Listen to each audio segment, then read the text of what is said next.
Hello students, welcome to MDC Learning. Today we will study about the subject Commerce 3 for standard SY BCom and the topic is Introduction to Management Part 2. So let's begin. As we studied in the last lecture, हम लोग ने last lecture में सीखा था कि हमें management कैसे करना चाहिए. So we have studied like management is like a process of administration and controlling the affairs of the organization. Management can be a art as well as a science.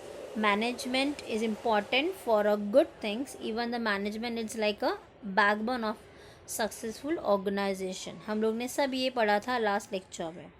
आज हम लोग न्यू टॉपिक स्टार्ट कर रहे हैं, that is functions of management. Functions means management के कौन से काम होते हैं, कौन से वर्क होते हैं.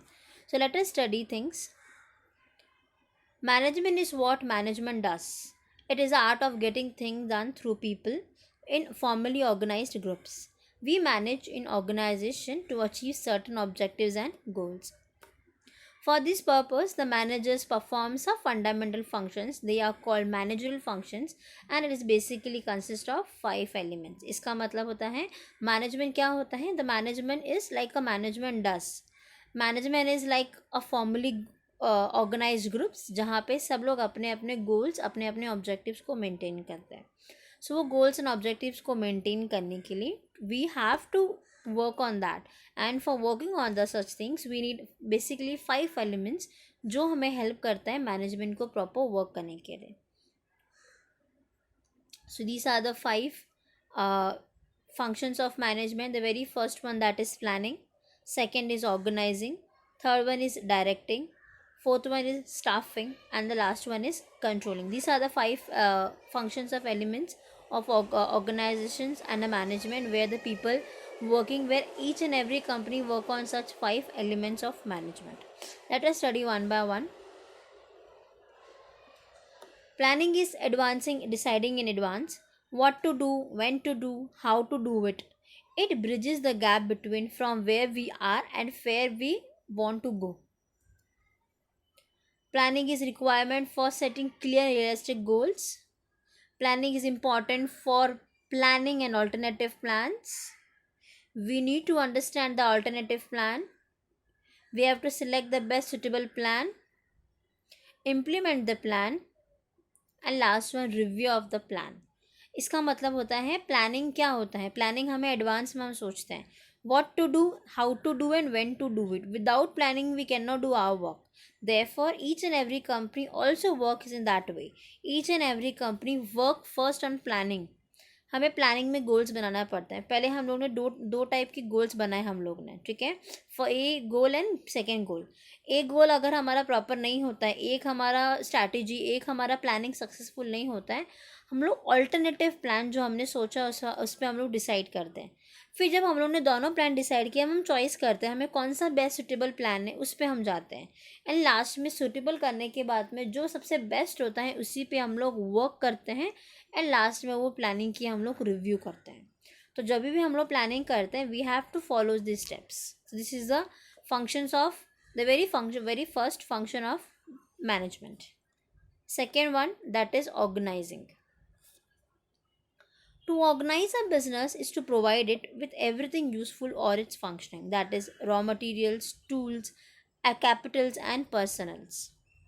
Determine goals, identified activities to be performed, grouping activities into department, defining authority and responsibilities, making arrangement of resources, allocation of resources, and this is the image. इसका मतलब होता है जब हम लोग प्लानिंग करते हैं, after the planning only we can do organising. Example, हम लोग ने पहले में प्लानिंग किया कि हमें एक घर बनाना है, ठीक है. जब हमने सोचा, हमारी कंपनी सोचा हम लोग हमारे कोई वेयर हाउसेस बनाते हैं. वो वेयर हाउसेस को बनाने के लिए वी नीड अ पर्सन. तो हम लोगों ने रॉ मटेरियल्स की रिक्वायरमेंट हो गई, तो हमने ऑर्गेनाइज करना है. हमें सिर्फ प्लानिंग नहीं करना है, वो प्लानिंग के साथ में हमें वर्क भी करना है. तो वर्क कैसे होगा, जब हम लोग ऑर्गेनाइजिंग करेंगे. तो जब मुझे घर बनाना है, जब मुझे वेयर हाउसेस बनाना है, तो पहले मैं रॉ मटेरियल लाऊंगी. कितने लोग चाहिए, पहले मैं लेबर लूँगी. लेबर के साथ में किसको क्या सैलरी मिलना चाहिए वो मैं डिसाइड करूँगी। अगर ये सब चीज़ें मैंने डिसाइड कर लिया तो मैं जाके मेरा वर्क को कंप्लीट कर सकूँगी। तो जब भी मैं ऑर्गेनाइजिंग करती हूँ तो मैं सारे वर्क करती हूँ। पहले मुझे गोल को देखना है, प्लस मुझे कौन से एक्टिविटीज़ कर ले उस पर ध्यान देना है, फिर मुझे ग्रुप बनाना है। ग्रुप के बाद में मेरे लोगों को बताना है कि आपकी रिस्पॉन्सिबिलिटीज़ हैं, मैंने आपको ये अथॉरिटी दी हुई है। Plus afterwards we have to arrange the arrangement of resources, and last में हम लोग वर्क करेंगे कैसे हम लोग अरेंजमेंट करने के बाद में उसको एलोकेशन करते हैं। एलोकेशंस का मतलब होता है उसको हम लोग डिफ्रेंशिएट करके देखते हैं कौन सा बेस्ट हमारे लिए ऑर्गेनाइजिंग टीम है। जब हम लोग ये सब चीज़ें करते हैं तो हम लोग प्लानिंग के साथ में ऑर्गेनाइजिंग भी इम्पॉर्टेंट हो जाता है। Third one, staffing. Staffing is the process of hiring eligible candidates in the organization or company or specific position, placing the right person at the right job, performance appraisal, motivation of employees, promotion and transfer, training and development, retention of employees. अभी जैसे आपको image से कैसे मालूम पड़ रहा है ये पर्सन है, वो सब लोग को उसने क्या किया है, जॉब पे रखा है। सेम हम लोग किसी को भी किसी भी जॉब पे नहीं रख सकते हैं, करेक्ट।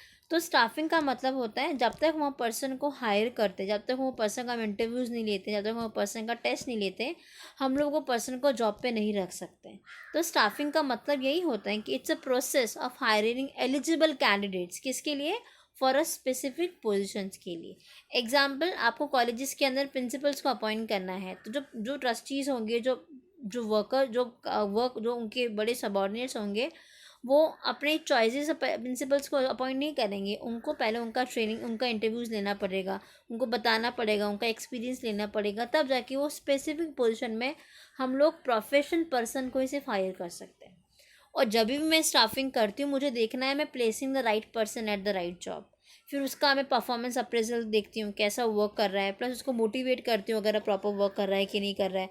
अगर वो अच्छा काम कर रहा है तो उसको दूसरे डिपार्टमेंट में शायद मैं ट्रांसफ़र भी कर सकती हूँ, उसको मैं अच्छी खासी ट्रेनिंग दूंगी। प्लस अगर वो बहुत अच्छा वर्क कर रहा है तो उसको मैं रिटेंशन करूँगी, उसको बहुत अच्छी सैलरीज में और अच्छे से रखूँगी, ताकि मेरा जो एम्प्लॉयज़ है प्रॉपर तरीके से वर्क को मैनेजमेंट कर पाए।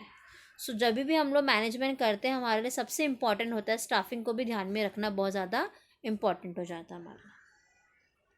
ये इमेज से आपको नॉर्मल समझ में आ रहा होगा कैसे वो वर्क होता है। Next one, that is direction. Directing is said to be process in which the manager is instruct, guide and oversee the performance of the worker to achieve predetermined goal. Direction and directing is said to be heart of management process. Planning, organizing, staffing have got no importance if direction function does not take place. Now, can you see in the image the red person is taking all the blue person with them? इसका मतलब होता है whenever we are giving any instruction, whenever we are giving any training, the person who is giving us that person has to be properly trained. Without direction, no process can be successful. Therefore, it is said to be a heart of a management process. अगर मैंने आपको बोला आपको कोई PPT बनाना है, आपको कोई presentation देना है, आपको कोई इमेज कंडक्ट करना है, कोई काउंसलिंग करना है, तो जब तक मैं आपको गाइड नहीं करूँगी आप कोई वर्क को नहीं कर पाओगे। तो विदाउट गाइडिंग, विदाउट डायरेक्टिंग कोई भी एम्प्लॉय, कोई भी वर्कर है वो प्रॉपर वर्क नहीं कर पाएगा। इसलिए उसको heart of the management process बोलना चाहते हैं। आपने बहुत सारी प्लानिंग कर ली, आपने बहुत सारे रॉ मटेरियल्स इकट्ठा कर लिए, आपने बहुत सारे लोगों को इकट्ठा कर लिया, लेकिन ये सब वेस्ट हो जाएंगे जब तक तो कोई गाइड करने वाला उनको नहीं होगा। तो गाइडर हमारे लिए बहुत इंपॉर्टेंट है। तो गाइडर का मतलब ये होता है वो पर्सन उनको डायरेक्शन कर रहा है, उनको जो सही गोल है हमारा, जो हमारा मकसद है, जो हमारा विजन है, उसकी तरफ उसको वो लेके जा रहा है। तो without this direction is incomplete. So this is known as very important functions of management. And the last function of management, that is controlling. The controlling function helps in measuring the progress towards the organization goals and bring any deviations, indicate correction measures. Controlling is primary goal oriented functions of management in an organization. It is a process of comparing the actual performance with the set standard of company to ensure that activities are performed according to the plans, and if not then taking corrective actions. अब इसका मतलब क्या होता है, can you see in the image, the first image that is establishing of standard. पहले मैंने बोला कि मुझे ये प्लान ए करना है, सेकेंड में जब मैंने सोचा तो उसमें मुझे मेजरमेंट करना ज़रूरी है, तो second one is measurement of actual performance. मैंने क्या किया, मैंने बोला कि मुझे एक पीपीटी बनाना है, तो मैंने सिर्फ प्लानिंग किया, that is step one. Step two में मैंने क्या किया, जो मैंने बोला क्या मैं उस पर वर्क कर रही हूँ, उसके लिए मैंने मैनेजमेंट किया। थर्ड वन, मैंने कंपैरिजन किया, क्या जो मैंने बोला वैसा क्या वैसा मैंने पीपीटी बनाया कि नहीं बनाया। मैंने मेरी बातों को और मेरे वर्क को एक्चुअल में कंपैरिजन किया। और लास्ट स्टेप में मैंने देखा कि जो मैंने बोला वो मैंने नहीं किया, मतलब मेरा स्टेप 4 रॉन्ग हो गया। अगर मैंने स्टेप 2 के अंदर जो मैंने बोला होता, अगर मैंने वही वर्क किया है स्टेप 4 में, तो मेरा करेक्टिव मेजर होता। तो सेम कंपनीज भी ऐसा ही करती है। जो कंपनी ने पहले अपने गोल सेट किया वो देखती जो मैंने सोचा वो कर रही कि नहीं कर रहा हूँ मैं, तो पहले से मुझे प्लानिंग करना पड़ता है उसके लिए। तो हमारे यहाँ पे कंट्रोलिंग जो मैनेजरल टीम होती है वो देखती है मेरे जो गोल है मैं एक्चुअल में इसमें परफॉर्मेंस कर रही हूँ कि नहीं कर रही हूँ। अगर मैं वर्क प्रॉपर कर रही हूँ it means I am perfect, if I am not doing proper thing it means कहीं ना कहीं मेरे जो एक्चुअल मेजर्स हैं, एक्चुअल परफॉर्मेंस है, that is not been into that thing. तो मुझे उस पर कोऑर्डिनेटिंग करके करेक्टिव मेजर्स को ध्यान में रखना पड़ेगा। एंड लास्ट में मुझे उसको फीडबैक देना ज़रूरी है। Without the feedback I would say कोई भी परफेक्ट टीम नहीं होती, तो फीडबैक देना बहुत ज़्यादा इम्पॉर्टेंट हो जाता है। So these are the total 5 functions of management. Each and every company does these functions of management. Thank you.